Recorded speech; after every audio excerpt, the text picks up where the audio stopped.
contribuir para a sua osmolaridade, vão evitar que ocorra esse extremo ali por parte da célula. E aí, através, né, desse bombeamento de sódio para fora dela. Alguns protistas, né, de água doce, eles vão viver em um meio muito hipotônico e vão se adaptar através do seu vacúolo contrátil, que vão bombear a água para fora da célula. Então, não necessariamente a célula vai sofrer uma interferência, existe uma adaptação por parte dela para evitar essas consequências mais graves. Então, relembrando, né, os ácidos e bases fracas, eles têm constante de dissociação ácida característica. O que eu quero dizer com isso de importante? Que a gente precisa lembrar o que é um ácido fraco, o que é um ácido forte, e um ácido fraco ele se dissocia na sua base conjugada, que é isso que interessa pra gente. Então, um ácido... Eita, que eu ocupei todo o espaço. Um ácido fraco...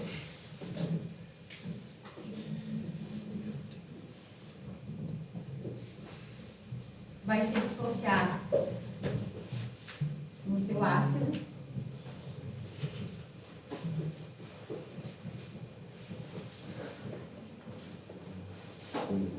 e na base conjugada.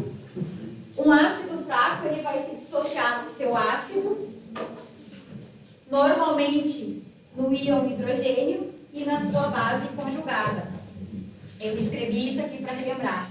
Ácidos, se a gente lembrar do conceito, né, eles são doadores de prótons. E as bases, elas são aceptoras de prótons. E isso vai fazer relação lá com as nossas reações. Quando um ácido ele perde um próton, ele se torna sua base conjugada. Isso é o conceito do ácido fraco.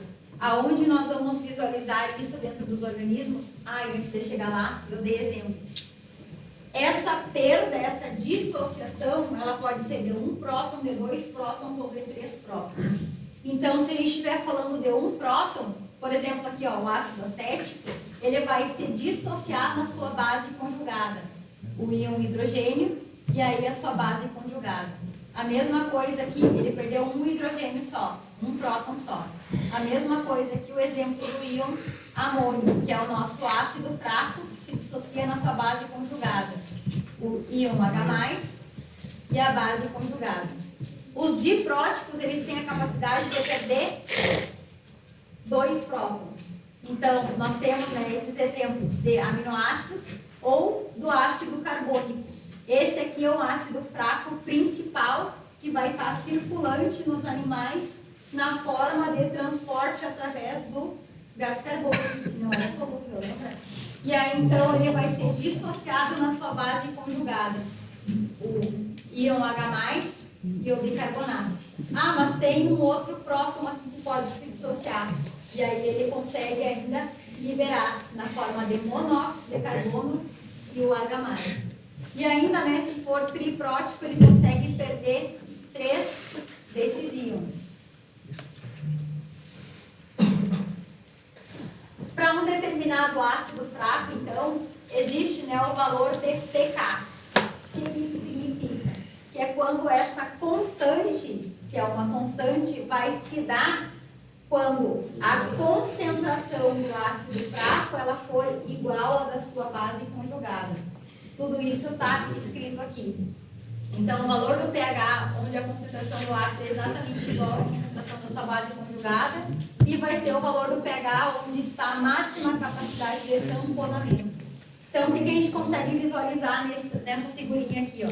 Conforme nós vamos adicionando, aqui tem uma concentração de uma base, aqui a concentração de um ácido. Conforme nós vamos adicionando base, esse pH, ele vai aumentando. Lembra que um pH ácido, ele é menor que 7. E aí, então, conforme ele vai aumentando, ele tem uma capacidade de evitar essa variação. Tanto é que nós acrescentamos uma quantidade muito grande de base e variou muito pouco. E aí, então, ele atinge, né, esse ponto de equilíbrio até que ele se dissocie totalmente na sua base conjugada. essa parte, esse efeito, muitas das nossas biomoléculas, como por exemplo os aminoácidos, têm a capacidade de fazer. Essa reação é bem legal de visualizar na prática, de fazer através de uma articulação. Normalmente a gente trabalha isso com aminoácido, mas quando tem tempo para fazer, não é o nosso caso, nós só temos 18 aulas.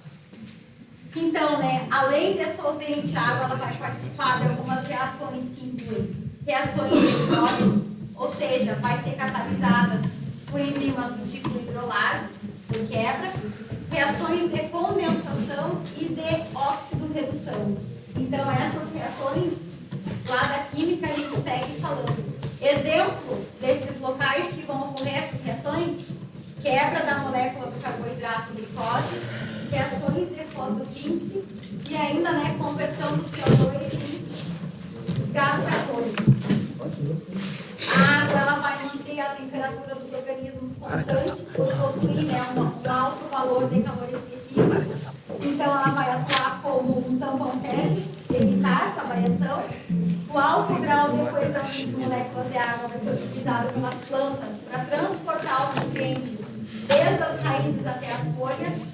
Vai fazer essa comunicação e também as propriedades da água vão definir a forma e a função, né, das macromoléculas biológicas em todos os seres vivos.